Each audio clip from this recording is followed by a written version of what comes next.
So we got a new Avatar Studios, we have a new movie coming out, so let's speculate on the top movie ideas that you guys want to see. Hello everyone, welcome to the Geek Talk. Today we're going to discuss the top 10 ideas that you guys have given to me over the past few days after the announcement of the big Avatar Studios thing, and the biggest announcement coming from that, in which we are getting a full-length feature film as the catalyst, as the vanguard to this new endeavor. So without a whole bunch of preamble, let's get right into it. The top 10 ideas that you guys want to see for the new movie.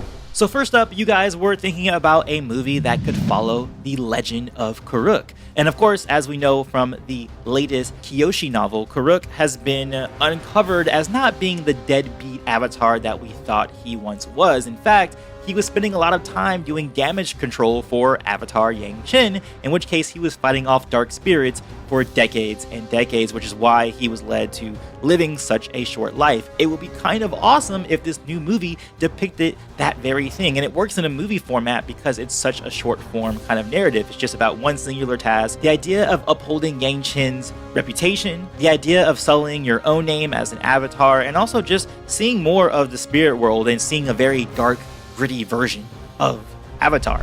At number 9, as you guys all might already be familiar with, there is a subgenre within anime, and no, Avatar is not technically anime because it's not produced in Japan, but I mean, honestly, it does have the same style, so I get both ends of the story, but that's besides the point. There is a subgenre in anime that is about sports, and you all were thinking at number 9, we could have the Probending Underdog. So think about any typical, sports movie. If you're thinking about the Mighty Ducks or Bad News Bears or the Rejects or whatever sports movie that always has the comeback kids, you can definitely have, we kind of already had that in Legend of Kuruk because the Fire Ferrets were kind of underdogs at the beginning of the seasons, and then they, had a little montage of doing better and better and then getting beat by those cheaters. But this would be a dedicated mini movie about one singular Probending team, and this could take place maybe during the time of the gang when Republic City was coming up, maybe the earlier seasons of Probending, and we can see them going from deadbeats, maybe people who are coming off of the streets and this is the only thing that they can do, and then coming up and becoming like these Probending masters. And in fact, we could actually see the origins of the Wombats, which I believe is the veteran team in the original Legend of Kuruk series. That would be kind of awesome to see how they came up and became, these veterans that are respected within the league. How did they start up? That would be kind of cool. Again, it's a trope, it's a subgenre that is done quite often in anime. Think about that, but like Probending, I think it'd be kind of awesome.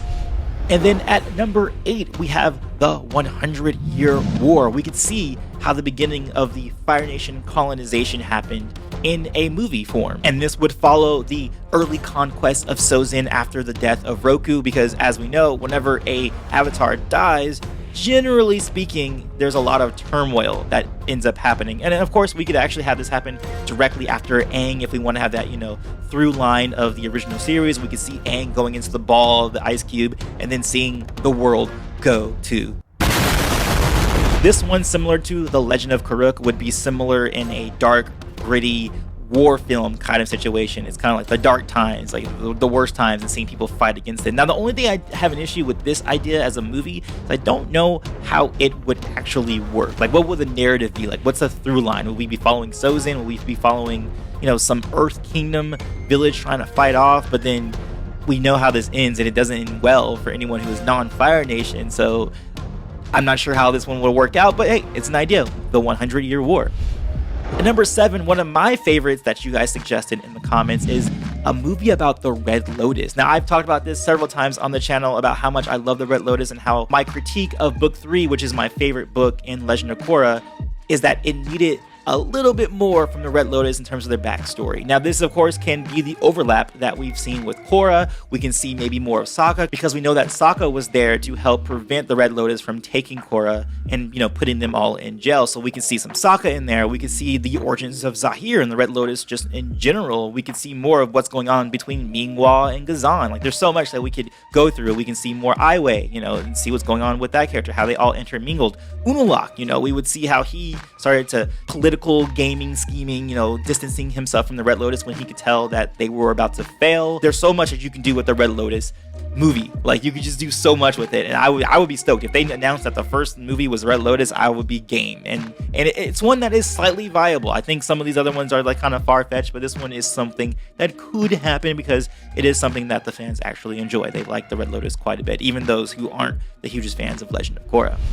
And at number 6, we have one that I think a lot of people would be really into, and that is a movie about the Dragon of the West. Yes, we would see Iroh go through his transformation. This would take place most likely after the failure at Ba Sing Se, when he went on his little pilgrimage to find himself, especially after the death of his son. Maybe we can get more insight into what was going on with his wife, if he had a wife, what was going on at that time. Like, that's another mystery that hasn't been filled. We can see more of that. We can see him leaving the Fire Nation, and as Ozai is taking over, he's starting to find himself on this journey with the dragons, and of course seeing that epic scene where he does get trained by the original firebenders. I think it'll be a pretty awesome story, and it works very well as a standalone movie, just seeing the singular task of Iroh going from the butt that he used to be to like the hero that we all know and love.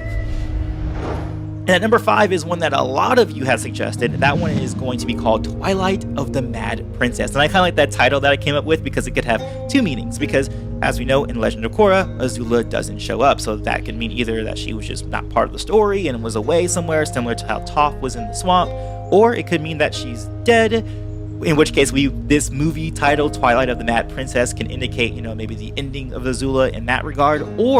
Or the way that I would like to see this done, if it were done with this title, is that Twilight of the Mad Princess would be the redemption arc that most people want to see. Now, me personally, I'm not like a huge fan of the let's give Azula a redemption. I don't think every character needs a redemption, and I think that our current narrative society is really obsessed with the trope of redemption, and I don't think everyone needs it, and Azula is included in one of those people who don't need it. But if that were the case, I think that Twilight of the Mad Princess could indicate the idea of like she's no longer mad, she's sane again. Or again, we don't know much about what happens to her in Legend of Korra. Maybe we do get her a redemption in that she does sacrifice herself in some way, in some big event of some sort that could happen within Republic City, or some other way in which we would see, maybe young adult or adult versions of the characters that we know from the original series.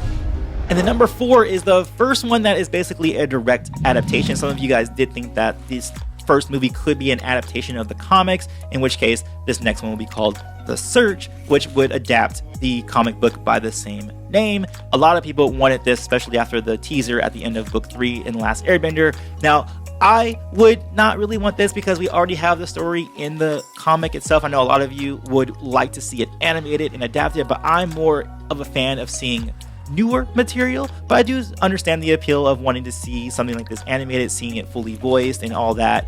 But me personally, not one that I'm really favored for, but I can see the appeal for it for sure. And number 3 is one of my favorites, though this is going to be kind of misleading because, as you can see on the screen right now, I think number 3 would be called Rise of Kyoshi. Now, while this does share the same name as the novel, I don't want to see this as an adaptation. I think the books are cool as they are, but the cool thing about the books, Rise of Kyoshi and Shadow of Kyoshi, is that it actually opens the door for more Kyoshi stories. So I would love it if this movie, the standalone movie, happens somewhere after the books. And I think that would be really cool. And it could still be in the vein of Rise of Kyoshi, the rise of, this legendary avatar. We could still see it. And this one's very likely because there is a lot of fervor and a lot of fandom behind Kyoshi herself. So if they didn't want to go the route of, retreading the grounds of The Last Airbender and Aang and the rest of his friends, or Korra and all of her friends, this one is a very good third candidate to go with Kyoshi because, yes, she has a novel so far, but of course the novel I feel is still a very niche thing that, mostly just the Avatar fan base and some book lovers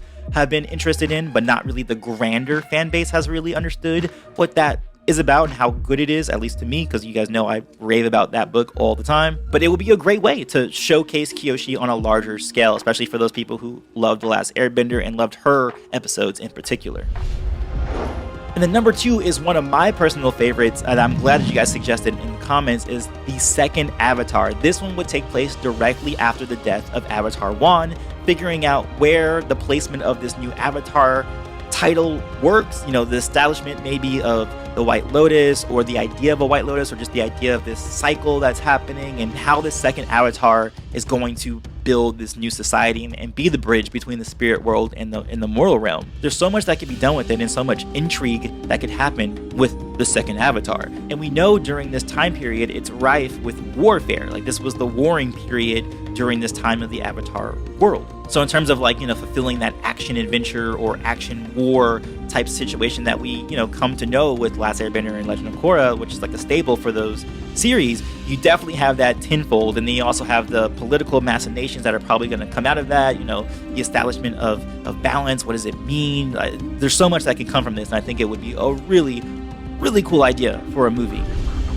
And then number one, I think, is the most likely scenario, and it's the one that you guys suggested the most. I think it's the one that the fan base wants to see, and I'm going to be calling this Republic City Rising. This is going to be about the adult versions of the Last Airbender cast. So that's Aang, Toph, Sokka, Katara, Zuko, Azula.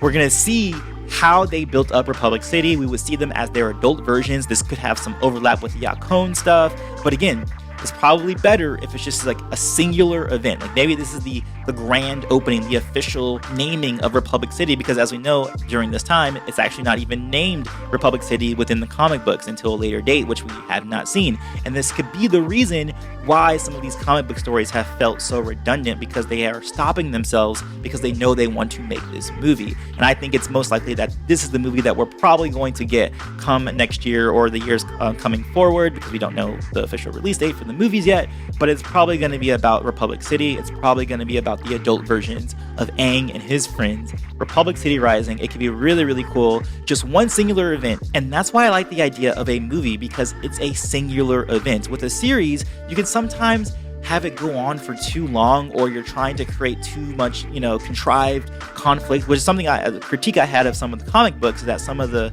conflicts feel like contrived because they just want to, you know, create more and more stories. But really, naturally, maybe there's not that many conflicts that would rise up. But if you have a movie which is just one singular event, it's going to feel more naturalistic. And I think Republic City Rising is going to be a really dope version to get us back into the fandom. I think that's going to be the best play on a business front, because that is their most popular franchise, the Last Airbender series. That's what people wanted to see when they said that Avatar was coming back with Legend of Korra. They didn't care about seeing a new Avatar. They wanted to see more of the people they already knew and loved. And since they're trying to create this huge studio, if it's going to be the vanguard for this new, you know, horizon, they're gonna probably do this. And that's it. That's all the ideas that you guys submitted to me that I thought that were pretty good in a top 10 scenario. Which one do you think is your favorite? For me, I personally think the one that's most likely is the adult gang situation that we saw in our top 10. I think that's most likely going to be the case, because if they want to get people